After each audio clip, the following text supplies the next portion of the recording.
మీరు వంట చాలా బాగా చేస్తారని నాకు తెలుసు. అంటే ఎవరిచ్చారు అడ్వైస్ యాక్చువల్లీ హోటల్ స్టార్ట్ చేస్తే బాగుంటుంది అని? ఎలా అనుకున్నారు? ఎవ్వరూ ఏమి ఇవ్వలేదండి. ఆ, అది నాకు అసలు ఎప్పటి నుంచో ఆ కోరిక ఉంది. 2011 నుంచి ఉంది. ఆ, చేద్దాము అంటే అంటే కొంచెం చాలా హార్డ్ వర్క్ కదండి. చాలా చాలా. చాలా కష్టం కదా అని ఎవరు నన్ను ఎంకరేజ్ చేయలేదు. కానీ చాలా చోట్ల చెప్పాను నేను భూవరాహ స్వామి టెంపుల్కి వెళ్ళినప్పుడు కొంచెం మన సైట్ డిస్ప్యూట్స్ ఉన్నాయని చెప్పేసి ఎవరో చెప్తే నేను విజయవాడ భూవరాహ స్వామి టెంపుల్కి వెళ్ళాను.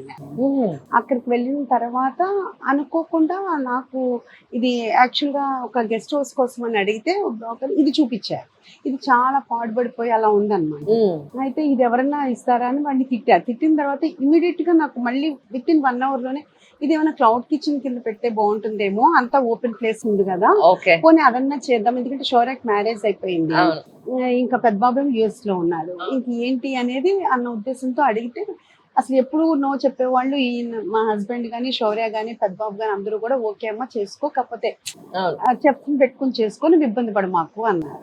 సరే అని క్లౌడ్ కిచెన్ లాగా స్టార్ట్ చేద్దామని వర్క్ చేస్తుంటే ఈ చుట్టుపక్కల వాళ్ళందరూ ఇది అంటే సిట్టింగ్ ఉందా, అదే, అదే. రెస్టారెంటా అని ఆ, అడిగితే దాన్ని ఎట్లా అంటే ఒక 10 సిట్టింగ్ అలా 20 అలా అట్లా ఇప్పుడు 140 సిట్టింగ్ చేసాం.